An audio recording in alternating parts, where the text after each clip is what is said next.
Hi guys, today we will talk about how to turn on save website browsing on your Threads app. We will go to figure out this solution or know how you can do that on your Threads app. All you have to do, just go down here, you click here on this sign here on down, then it's going to take you to next window here or your profile, and you just go up, you will click here on this sign here in app, and then it's going to take you to settings window here, and you just click here on account.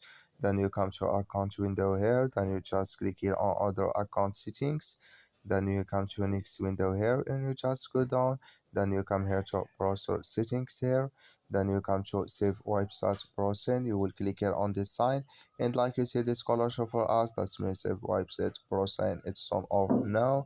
I wish you know you I give it, that's all, so just follow this ways, it's going to work with you.